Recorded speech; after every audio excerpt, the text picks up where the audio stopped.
Welcome back. Chikkodi ಹಾಗೆ ಬೆಳಗಾವಿ ಎರಡೂ ಕ್ಷೇತ್ರದಲ್ಲೂ ಕೂಡ ಪುತ್ರ ಪುತ್ರಿಯ ಹೋರಾಟ. ಚಿಕ್ಕೋಡಿಯಲ್ಲಿ ಸತೀಶ್ ಜಾರಕಿಹೊಳಿ ಅವರ ಪುತ್ರಿ ಕಣಕ್ಕಿಳಿದಿದ್ರೆ ಅತ್ತ ಬೆಳಗಾವಿಯಲ್ಲಿ ಲಕ್ಷ್ಮೀ ಹೆಬ್ಬಾಳ್ಕರ್ ಅವರ ಪುತ್ರ. ಇಲ್ಲಿ ಒಬ್ರನ್ನೊಬ್ರು ಸೋಲ್ಸೋ ಪ್ರಯತ್ನ ಮಾಡಬಹುದು ಅನ್ನೋ ಚಿಕ್ಕ ಸುಳಿವು ಹೈಕಮಾಂಡ್ ನಾಯಕರಿಗೆ ತಲುಪಿದೆ. ಹೀಗಾಗಿ ಕಾಂಗ್ರೆಸ್ನ ಹೈಕಮಾಂಡ್ ಒಂದು ಬಹಳ ಜಾಣ ನಡೆಯನ್ನ ಅನುಸರಿಸಿದೆ. ಒಂದು ರೀತಿಯ ಟ್ರಿಕ್, ಎಕ್ಸ್ಚೇಂಜ್ ಆಫರ್ ಅನ್ನ ಕೊಟ್ಟಿದ್ದಾರಂತೆ. ಅಂದ್ರೆ ಅಲ್ಲಿ ಸತೀಶ್ ಜಾರಕಿಹೊಳಿ ಅವರ ಪುತ್ರಿಯನ್ನ ಗೆಲ್ಲಿಸುವ ಜವಾಬ್ದಾರಿ ಲಕ್ಷ್ಮೀ ಹೆಬ್ಬಾಳ್ಕರ್ ಅವರಿಗೆ, ಲಕ್ಷ್ಮೀ ಹೆಬ್ಬಾಳ್ಕರ್ ಅವರ ಮಗನನ್ನ ಗೆಲ್ಲಿಸುವ ಜವಾಬ್ದಾರಿ ಸತೀಶ್ ಜಾರಕಿಹೊಳಿ ಅವರಿಗೆ. ಹೀಗಾಗಿ ಗೋಕಾಕ್ನಲ್ಲಿ ಪುತ್ರನ ಪರವಾಗಿ ಲಕ್ಷ್ಮೀ ಹೆಬ್ಬಾಳ್ಕರ್ ಅವರು ಮತಬೇಟಿಯನ್ನ ಮಾಡೋದ್ರ ಜೊತೆಗೆ ಪ್ರಿಯಾಂಕಾ ಜಾರಕಿಹೊಳಿ ಅವರನ್ನ ಗೆಲ್ಲಿಸ್ಲಿಕ್ಕೂ ಕೂಡ ಒಂದಷ್ಟು ತಂತ್ರಗಾರಿಕೆಯನ್ನ ಮಾಡಲಿದ್ದಾರೆ ಲಕ್ಷ್ಮೀ ಹೆಬ್ಬಾಳ್ಕರ್ ಅವರು ಅನ್ನೋ ವಿಚಾರ. ಇಲ್ಲಿ ಈ ಚುನಾವಣೆಯ ಟಿಕೆಟ್ ಯಾರಿಗೆ ಯಾವ ಕ್ಷೇತ್ರದಿಂದ ಅನ್ನೋ ಚರ್ಚೆ ಆಗ್ತಿದ್ದ ಸಂದರ್ಭದಲ್ಲೇನೆ ಇಬ್ರು ಒಬ್ರಿಗೊಬ್ರು ಕೌಂಟರ್ ಕೊಟ್ಕೊಂಡಿದ್ರು. ಯಾವಾಗ ಸತೀಶ್ ಜಾರಕಿಹೊಳಿ ಅವರು ಲಕ್ಷ್ಮೀ ಹೆಬ್ಬಾಳ್ಕರ್ ಅವರ ಪುತ್ರ ಬರ್ತಾರೆ ಕಣಕ್ಕೆ ಅಂತ ಹೇಳಿದ್ರು, ಲಕ್ಷ್ಮೀ ಹೆಬ್ಬಾಳ್ಕರ್ ಅವರು ಇಲ್ಲ ನಾವು ಜಾರಕಿಹೊಳಿ ಅಣ್ಣ ಅವರ ಮಗಳಿಗೂ ಕೂಡ ಅವಕಾಶ ಕೊಡಿ ಅಂತ ಕೇಳಿದ್ದೀವಿ. ಅಂದ್ರೆ ಬಿದ್ರೆ ಹಳ್ಳಕ್ಕೆ ಒಬ್ಬರೇ ಯಾಕೆ ಬೀಳ್ಬೇಕು, ಇಬ್ರು ಬೀಳಿ ಅನ್ನೋ ರೀತಿಯಲ್ಲಿ ಇತ್ತ ಅರ್ಥ ಗೊತ್ತಿಲ್ಲ. ರಾಜಕೀಯ ನಾಯಕರದ ಮಾತುಗಳಿದೆಯಲ್ಲ ಅದನ್ನ ಸುಲಭವಾಗಿ ನಾವು ಅದನ್ನ ಒಡೆದು ಅರ್ಥ ಮಾಡ್ಕೊಳ್ಳಿಕ್ ಕಷ್ಟನೇನೆ. ಹೇಳೋದು ಒಂದು ಅರ್ಥ ಇರುತ್ತೆ, ಅದ್ರ ಹಿಂದೆ 100 ಅರ್ಥ ಇರುತ್ತೆ. ಯಾವಾಗ ಹೈಕಮಾಂಡ್ ನಾಯಕರಿಗೆ ಸುಳಿವು ಸಿಕ್ತು, ಇಬ್ಬರನ್ನ ಕೂಡ ಕಟ್ ಹಾಕಿ ಗೆಲುವಿನ ಜವಾಬ್ದಾರಿಯನ್ನ ಇಬ್ಬರಿಗೂ ಸಮಾನವಾಗಿ ಹಂಚಿದ್ದಾರೆ. ಪ್ರಶ್ನೆ, ಯಾಕಂದ್ರೆ ಅಲ್ಲೂ ಕೂಡ ಬಣ ರಾಜಕೀಯ. ಒಂದ್ ಕಡೆ ಸಿಎಂ ಸಿದ್ದರಾಮಯ್ಯನವರ ಆಪ್ತರು, ಮತ್ತೊಂದು ಕಡೆ DCM DK ಶಿವಕುಮಾರ್ ಅವರ ಆಪ್ತರು. ಅಲ್ಲೂ ಕೂಡ ಬಣ ರಾಜಕೀಯ ಇದೆ. ಅದೆಲ್ಲವನ್ನ ಮರೆತು ಹೇಗೆ ಒಗ್ಗಟ್ಟಾಗಿ ಕೆಲಸ ಮಾಡ್ತಾರೆ ಇಬ್ಬರ ಗೆಲುವಿಗೆ ಅನ್ನೋದನ್ನ ಕಾದ್ ನೋಡ್ಬೇಕು ಅನ್ಸುತ್ತೆ. ಎಸ್, ಈ ಬಗ್ಗೆ ಮತ್ತಷ್ಟು ಡೀಟೇಲ್ಸ್ ಅನ್ನ ಪಡ್ಕೊಳ್ಳೋಣ. ನಮ್ಮ ಪ್ರತಿನಿಧಿ ಮೈಲಾರಿ ನೇರ ಸಂಪರ್ಕದಲ್ಲಿ ಜಾಯಿನ್ ಆಗ್ತಿದ್ದಾರೆ. ಮೈಲಾರಿ, ಬೆಳಗಾವಿ ಮತ್ತು ಚಿಕ್ಕೋಡಿ ಬಹಳ ಕುತೂಹಲಕ್ಕೆ ಕಾರಣ ಆಗಿದೆ. ಸಚಿವರ ಪುತ್ರಿಯರೇ ಕಂಟೆಸ್ಟ್ ಮಾಡೋದ್ರಿಂದ, ಬಟ್ ಬಣ ರಾಜಕೀಯ ಇದೆ ಅಲ್ಲೂ ಕೂಡ ಅನ್ನುವಂತಹ ವಿಚಾರ. ಅದೆಲ್ಲವನ್ನ ಮರೆತು ಇಬ್ರು ಕೂಡ ಒಗ್ಗಟ್ಟಾಗಿ ಇಬ್ಬರ ಗೆಲುವಿಗೆ ಶ್ರಮಿಸ್ತಾರ ಅನ್ನೋದು ಪ್ರಶ್ನೆ ಇದೆ. ಏನ್ ಬೆಳವಣಿಗೆ ನಿರೀಕ್ಷೆ ಮಾಡಬಹುದು?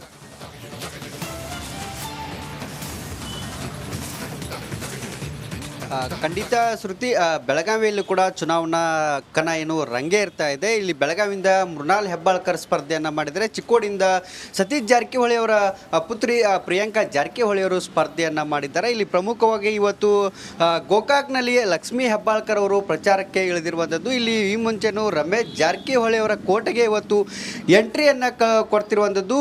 ಇದು ಎಲ್ಲೋ ಒಂದು ಕಡೆ ರಮೇಶ್ ಜಾರಕಿಹೊಳಿ ಅವರು ಇದರ ವಿರುದ್ಧ ಏನು ಮಾತಾಡ್ತಾರೆ ಅನ್ನೋ ಒಂದು ಪ್ರಶ್ನೆ ಕೂಡ ಇರುವಂಥದ್ದು. ಜೊತೆಗೆ ಲಕ್ಷ್ಮೀ ಹೆಬ್ಬಾಳ್ಕರ್ ಅವರು ಮಗನಿಗೆ ಟಿಕೆಟ್ ನೀಡಿದಂಥ ಸಂದರ್ಭದಲ್ಲಿ ಇದೇ ಮೊದಲ ಬಾರಿಗೆ ಗೋಕಾಕ್ಗೆ ಎಂಟ್ರಿ ಕೊಡ್ತಿದ್ದಾರೆ. ಪುತ್ರನ ಪರವಾಗಿ ಭರ್ಜರಿಯಾದಂಥ ಪ್ರಚಾರಕ್ಕೆ ಅಖಾಡಕ್ಕೆ ಕೂಡ ಇವತ್ತು ದುಬ್ಬಿದ್ದಾರೆ ಮತ್ತು ಕಾಂಗ್ರೆಸ್ ಕಾರ್ಯಕರ್ತರ ಸಮಾವೇಶವನ್ನು ಕೂಡ ಇವತ್ತು ಮಾಡಿ ಏನು ಅಲ್ಲಿ ಭರ್ಜರಿಯಾದಂಥ ಮತಬೇಟೆ ಕೂಡ ಲಕ್ಷ್ಮೀ ಹೆಬ್ಬಾಳ್ಕರ್ ಹೇಳ್ತಿರುವಂಥದ್ದು. ಜೊತೆಗೇನು ಈ ಹಿಂದೆ ಕಳೆದ ವಿಧಾನಸಭಾ ಚುನಾವಣೆಯಲ್ಲಿ ರಮೇಶ್ ಜಾರಕಿಹೊಳಿ ಅವರು ಕೂಡ ಲಕ್ಷ್ಮೀ ಹೆಬ್ಬಾಳ್ಕರ್ ಮತ್ತು ಸೌದಿಯವರನ್ನ ಸೋಲಿಸುವ ಒಂದು ಪಣವನ್ನು ತೊಟ್ಟಿದ್ರು. ಆದರೆ ಈವರೆಗೂ ಅದು ಕೈಗೂಡಲಿಲ್ಲ, ಅಲ್ಲಿ ವಿಫಲ ಆಗಿದ್ರು. ಆದರೆ ಅದೇ ಹಳೆ ಸೇಡನ್ನು ತೀರಿಸಿಕೊಳ್ಬೇಕು ಅನ್ನೋ ನಿಟ್ಟಿನಲ್ಲಿ ರಮೇಶ್ ಜಾರಕಿಹೊಳಿ ಕೂಡ ಈಗ ಸೈಲೆಂಟ್ ಸ್ಕೆಚನ್ನು ಹಾಕ್ತಿದ್ದಾರೆ. ಬಹಿರಂಗವಾಗಿ ಈವರೆಗೂ ಕೂಡ ಎಲ್ಲೂ ಕೂಡ ಅವರು ಪ್ರಚಾರಕ್ಕೆ ಇಳಿದಿಲ್ಲ. ಬೆಳಗಾವಿಯಲ್ಲಿ ಕೂಡ ಪ್ರಚಾರಕ್ಕೆ ಇಳಿದಿಲ್ಲ, ಚಿಕ್ಕೋಡಿಗೂ ಪ್ರಚಾರಕ್ಕೆ ಇಳಿದಿಲ್ಲ. ಹೀಗಾಗಿ ರಮೇಶ್ ಜಾರಕಿಹೊಳಿ ಅವರು ಮನೆಯಲ್ಲೇ ಕುಳಿತು ಲಕ್ಷ್ಮೀ ಹೆಬ್ಬಾಳ್ಕರನ್ನು ಸೋಲಿಸುವ ನಿಟ್ಟಿನಲ್ಲಿ ತಮ್ಮ ಹಳೆ ಸೇಡನ್ನು ತೀರಿಸಿಕೊಳ್ಬೇಕು ಅನ್ನೋ ನಿಟ್ಟಿನಲ್ಲಿ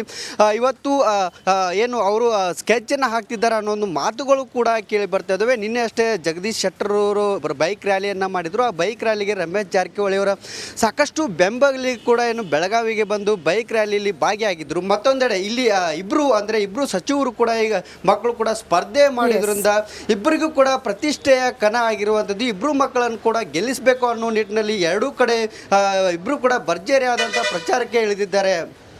ಓಕೆ ಮೈಲಾರಿ, ಧನ್ಯವಾದಗಳು ತಮ್ಮೆಲ್ಲ ಮಾಹಿತಿಗೆ. ಒಂದು ಬ್ರೇಕ್ ಇರುತ್ತೆ. ಇಲ್ಲ, ಬಹುಶಃ ಬಾಗಲಕೋಟೆ ಸುದ್ದಿ ನೋಡ್ಬಿಡೋಣ. ಬಾಗಲಕೋಟೆಯಲ್ಲಿ ಸಂಯುಕ್ತ ಪಾಟೀಲ್ ಅವರಿಗೆ ಟಿಕೆಟ್ ಏನೋ ನೀಡ್ಬಿಟ್ರು, ಆದ್ರೆ ವೀಣಾ ಕಾಶ್ಯಪ್ನವರ್ ಇನ್ನೂ ಕೂಡ ಸಮಾಧಾನಗೊಂಡಿಲ್ಲ. ಇಬ್ಬರು ನಾರಿಯರ ನಡುವೆ ಇದೀಗ ಗಜಕೇಸರಿ ಯೋಗದ ಫೈಟ್ ನಡೀತಿದೆಯಂತೆ. ನನ್ನದೇ ಗಜಕೇಸರಿ ಯೋಗ ನಡೀತಿರೋದು, ಹೀಗಾಗಿ ಲಕ್ ನಂದೇ ಅಂತ ಹೇಳಿ ಒಬ್ರು ಹೇಳಿದ್ದಾರೆ, ಮತ್ತೊಬ್ರು ಇದರಿಂದ ಮತ್ತಷ್ಟು ಕೆರಳಿದ್ದಾರೆ. ಇದೀಗ ಮುಖ್ಯಮಂತ್ರಿಗಳ ಅಂಗಳ ತಲುಪಿದೆ ಈ ನಾರಿಯರ ಗಜಕೇಸರಿ ಯೋಗದ ಫೈಟ್. ಲೋಕಸಭಾ ಟಿಕೆಟ್ ಜಟಾಪಟಿ ವಿಚಾರದಲ್ಲಿ ಒಂದೊಂದು ಕಡೆಯಿಂದ ಪಾಚಪ್ ಮಾಡ್ಕೊಂಡು ಬರ್ತಾ ಇದ್ದಾರೆ ವರಿಷ್ಠರು. ಇದು ಬಿಜೆಪಿಯಲ್ಲೂ ನಡೀತಾ ಇದೆ, ಕಾಂಗ್ರೆಸ್ ಅಲ್ಲಿ ನಾರಿ ಶಕ್ತಿ ಮಣೆ ಹಾಕಿದ್ದಾರೆ. 6 ಜನ ಹೆಣ್ಮಕ್ಳಿಗೆ ಟಿಕೆಟ್ ಕೊಟ್ಟಿದ್ದಾರೆ ಅನ್ನೋದು ಖುಷಿ ವಿಚಾರ. ಬಟ್ ಬಾಗಲಕೋಟೆ ನಾರಿಯರ ಜಗಳನೇ ಕಂಟಕ ಆಗ್ತಾ ಇದೆಯಾ ಕಾಂಗ್ರೆಸ್ ಪಾಳ್ಯಕ್ಕೆ ಅಂತ? ಅದೇನು ಗಜಕೇಸರಿ ಯೋಗ ಅಂತ ಗೊತ್ತಿಲ್ಲ. ನಾನು ಆಗ್ಲೇ ಹೇಳ್ತಿದ್ನಲ್ಲ, ಈ ಯೋಗ ಹಾಗೆ ಮುಹೂರ್ತ ಹಾಗೆ ಲೆಕ್ಕಾಚಾರಗಳು ಇದೆಲ್ಲ ಕೂಡ ಚುನಾವಣೆ ಹತ್ರ ಬಂದಾಗ ಹೆಚ್ಚಾಗುತ್ತೆ. ಯಾರು ಹೇಳಿದ್ದಾರೆ ಗೊತ್ತಿಲ್ಲ, ಗಜಕೇಸರಿ ಯೋಗ ನಡೀತಾ ಇದೆ, ನಿಮ್ಗೇನೆ ಎಲ್ಲವೂ ಕೂಡ